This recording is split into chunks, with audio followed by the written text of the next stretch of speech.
Jemaah rahimakumullah, salah satu rukun iman bagi orang-orang Islam adalah percaya pada kitab-kitab Allah,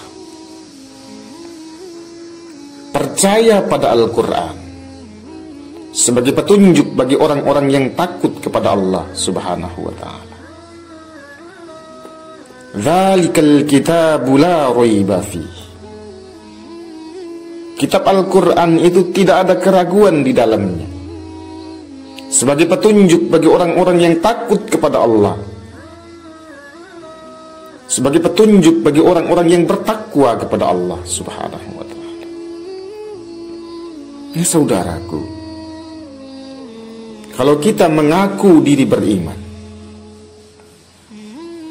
kalau kita mengakui Al-Quran dijadikan sebagai petunjuk hidup, maka harusnya kita rela diatur oleh Al-Quran. Dan jangan sekali-kali kita mengatur Al-Quran agar sesuai dengan keinginan kita, agar sesuai dengan kebutuhan hidup kita. Kitalah yang diatur oleh Al-Quran, kitalah yang diberi petunjuk oleh Al-Quran.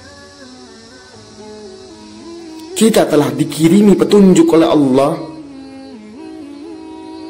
tinggal kitanya saja mau ikut petunjuk atau tidak sama sekali.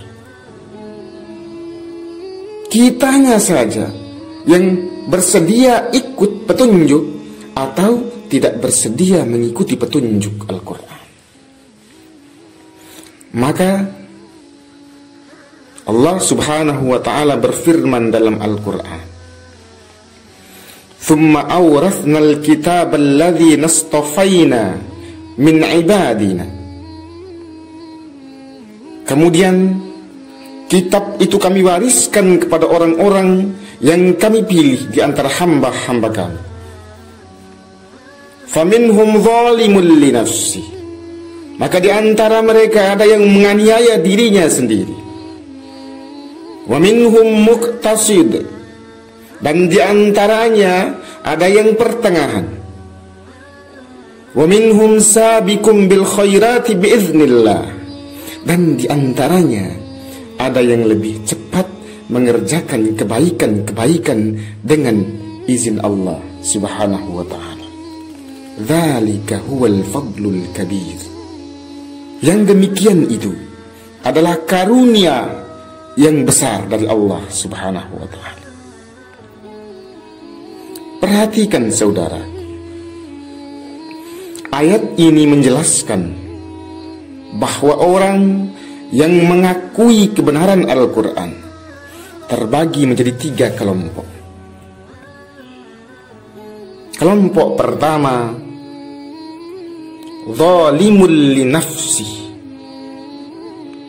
orang-orang yang menganiaya dirinya sendiri, yakni orang-orang yang meyakini kebenaran Al-Quran tapi tidak membacanya, tidak mempelajarinya, dan tidak mengamalkan isinya dalam kehidupannya sehari-hari. Maka orang inilah yang disebut menganiaya dirinya sendiri. Mengapa demikian jemaah rahimakumullah? Karena sungguh Al-Quran adalah jamuan Allah, Al-Quran adalah hidangan Allah, dan jamuan itu sudah dihidangkan kepada kita. Maka yang mesti kita lakukan adalah menikmati hidangan itu. Ketika engkau kelaparan, pada saat itu kau butuh makanan, dan ketika makanan itu sudah dihidangkan di hadapanmu, namun anehnya makanan itu tak kau sentuh, apalagi menikmatinya, dan kau biarkan dirimu kelaparan. Apakah itu bukan menganiaya diri sendiri jemaah rahimakumullah? Begitupun Al-Quran ini sebagai petunjuk bagi kita dalam meniti hidup di muka bumi-Nya Allah Subhanahu wa ta'ala. Dan isinya adalah seharusnya kita amalkan dalam kehidupan sehari-hari agar meraih kesempurnaan iman dan kematangan insan dan selamat dari azab dan siksa Allah Subhanahu wa ta'ala. Kemudian yang kedua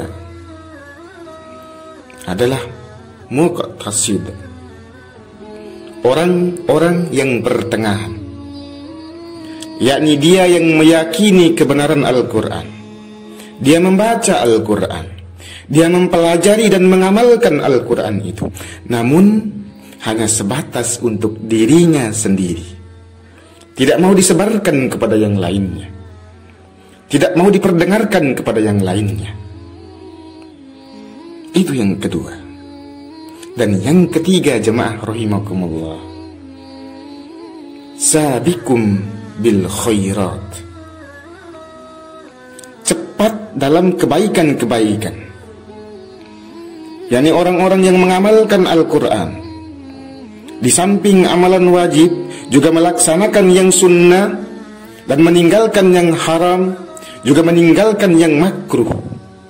Kemudian di samping mengamalkan untuk dirinya sendiri, dia ajarkan kepada yang lainnya, memberikan pencerahan kepada yang lainnya, memperdengarkan bacaan kepada yang lainnya, menjelaskan apa yang dia baca kepada yang lainnya. Sabikum bil khairat, orang yang cepat dalam kebaikan-kebaikan. Jemaah rahimakumullah, orang yang beriman dan yang mengamalkan Al-Quran serta mengajarkan Al-Quran kepada yang lainnya, itu adalah orang-orang pilihan Allah, orang-orang terkasih yang senantiasa mendapatkan limpahan rahmah dari Allah Subhanahu wa ta'ala, karena hati dan lidahnya selalu terpaut dengan Allah. Perbuatannya adalah manifestasi dari Al-Quran itu sendiri. Maka ciri orang yang beriman pada Al-Quran adalah meyakini kebenaran Al-Quran seutuhnya. Yang kedua, membacanya dengan benar dan baik, bukan asal membaca saja. Dan yang ketiga, mengamalkan ajarannya dalam kehidupan sehari-hari, baik dalam keluarga, dalam rumah tangga, maupun dalam bermasyarakat, maupun dalam bernegara. Mengamalkan isinya sebagai modal dalam menjalani aktivitas hidup di dunia.